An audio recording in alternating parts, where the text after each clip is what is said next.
You don't want that. But yeah, because we can have some really, I mean, we've all, I'm sure, had some really awful managers who almost just, they see the weakness and they go for it. And then what does that do? It undermines you. And You then go makes you look at feel episode terrible. 2. I've been but I've been a terrible manager too. Yeah, I At haven't always been the certain best. parts of my career, right? Like, and I think a lot of that comes down to, and I'm sure these are probably the things that you know, I didn't know what my core values were. Sure. Right. So if I don't know what my core values are, I'm just filling positions. Yes. Right. And not in this business, but in other businesses that I'm run.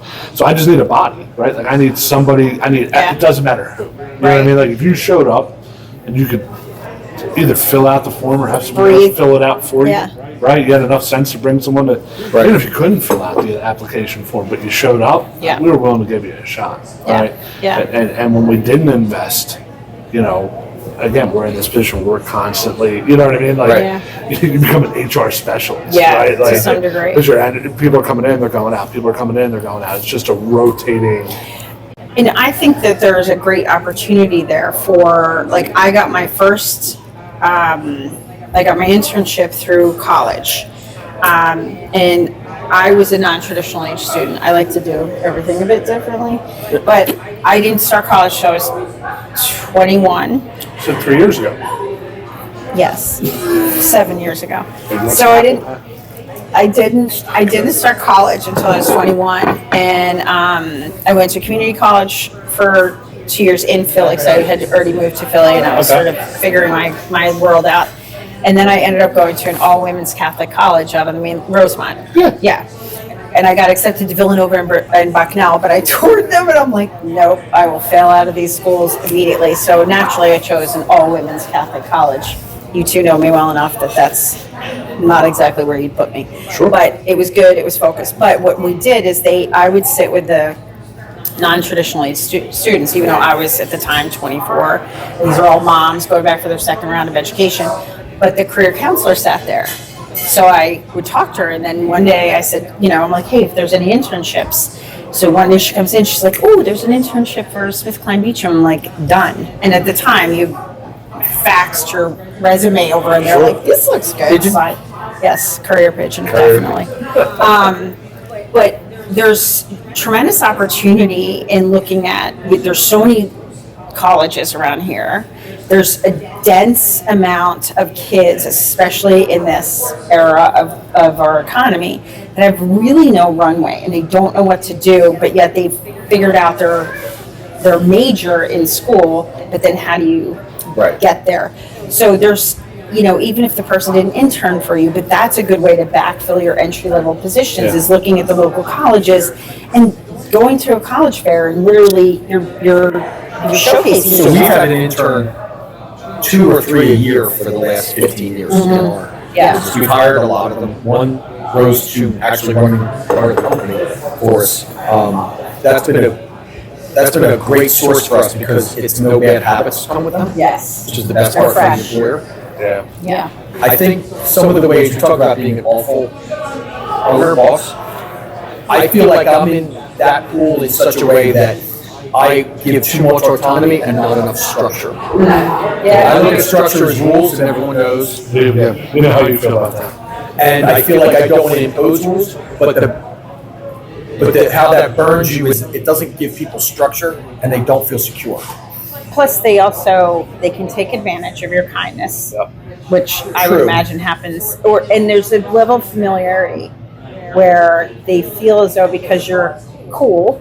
Well, I also feel like I see potential in people that maybe they have not yet realized, and then I kind of want it more than they want it themselves, and that's a bad. And they don't know what they're playing to. And you're really taking it out of their hands then, because you're being a helicopter parent to an employee. It's not a good idea. You get a trophy. And you get a trophy. Yeah. So I think that's a downfall, that it can be too far the other way, because I was in a place that was so rigidly structured and venomous. Yeah, no, for sure. I think it's hard to strike that balance with your employees, to figure out. I've coached and mentored, and at one point I had 55 employees. That was more than it was like being the head camp counselor. I wanted like a deli counter outside of my office, because they would just come in and complain. I'm like, all right. we're done with this. And they didn't, I think a lot of them, I think there's a bit of overindulgence in a generation that's behind us because we're all Gen Xers. They've been allowed to sort of run a little bit, and everybody doesn't get a trophy. Everybody is not a winner, and that's okay.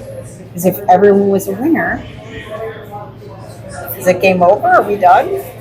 The generation that's happening now, and we did a whole segment on it, the 22, 23, 24-year-olds, I feel like we're just left to figure it out themselves. Yep. Everybody had problems 4 years ago, and they weren't focused on getting their kids into the best thing. No. They were worried about feeding themselves. Yeah. So this group has gone out and done some really good things because they've had to. Well, I mean, that's what we had to do. There was, Right. It was all great. Like, I filled out my college applications. I got into college. I paid for college. A lot of people mirrored that because the parent, like, now we're dealing with a lot of keeping up and, you know, posturing like my child went to so-and-so. Great, but... Well, we justify it by saying I would make it easier for my kids than I had. But we're not. But then we're failing them. We are. On like my kids don't unpack the dishwasher because I've never forced, and now they're 15 and 17. So I think my son, we find him scratch marks on the refrigerator door if we ever have to leave. I believe it. Like last night, I got Mom. Can you make me ramen? I'm like, I'm not sure we're making anything, but it's like boiling here. Sitting, flavor packet, some sodium. Okay. So what qualities are you looking for when you're trying to identify a leader, right? So you talk about succession, you talk about, helping put systems into place. I know from experience working in organizations, going from founding to sustainable is the hard part, yes, right? It is. Because most people, it's a passion project, yes. Right? Like you with the organization, that's a passion project. Yes. And most people have a hard time handing off their baby, right? Because it's some businesses mean more to people than their kids, right? Yes. So how do you hand that off, and how do you identify? What are those qualities? What are you looking for? Right. So, I mean, I think for me, going in cold, I've got to assess, like, again, who's in your boat. Who do you have? Sure. And that is at every level, not just your next level, because we already know that's why they're next level. But who are your rising stars? I've been fortunate to be in those positions, where at one point, like my previous agency I worked for, got me a professional coach, which they spent a ton of money on to try and elevate me in the company, which was incredibly flattering and also super rewarding. But I look at it as that's where you do the assessment and the discovery with the company. So I can't make that determination. Whoever my client is going to say, I'm going to talk about an intake form. It's going to be comprehensive. It's essentially an executive summary in slide format because no one wants to read anything. Pictures. Yeah, lots of images. Memes. Yeah, shaking hands. So essentially, it's to determine who you have, what their strengths is, what its strengths are. What does their development plan look like? And I'm not talking year over year. Like, what are the touch points? Again, we've all worked for a manager who you discuss your career once a year with for an hour. That's zero investment. And some I get, it's perfectly fine. But there's got to be sort of an ongoing check-in. So what we're trying to identify is who's in this group, but at all levels. What the qualities are, I think they're pretty, intuitive. Do they have leadership? Are they able to make decisive decisions? A lot of employees are terrified to make a decision without their approval of management. Right. And I always looked at it as a manager,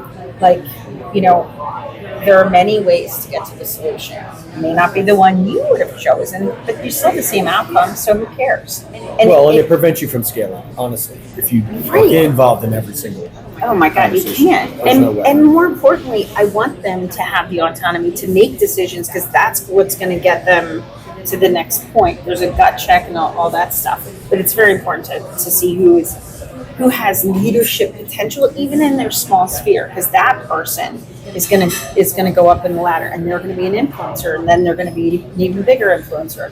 So it just depends on the level. But I look at it as overall, does this person, first of all, is their attitude right? Sure. Because, we've all had that employee.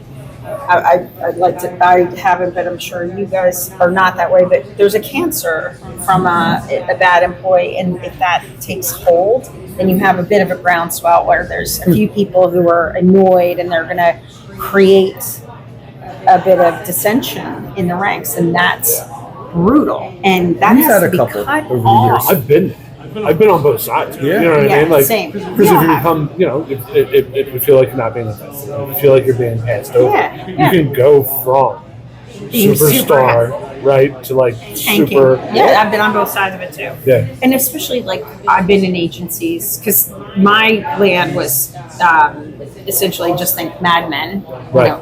regular standard promotional advertising, but in pharma. So that was my previous work.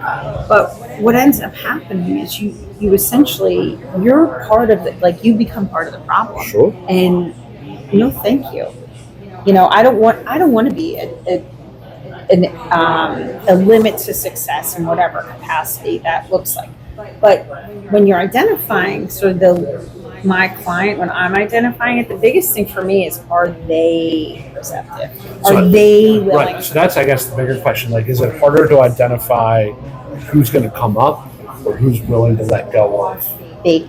Right. Yeah, everybody wants their trajectory to go up, so of course they'd be willing with the right guidance. I don't think they realize that they're probably in the way. Sure. 100%. So is that the biggest hurdle to getting someone to bring you on, right? Like, people come to you, I'm sure, and they're like, I want to be bigger, right? And then, Well, they wanted it's several things. It's I want to be bigger. I have to streamline. How do we tighten it up? Like we've been stuck at 5 million.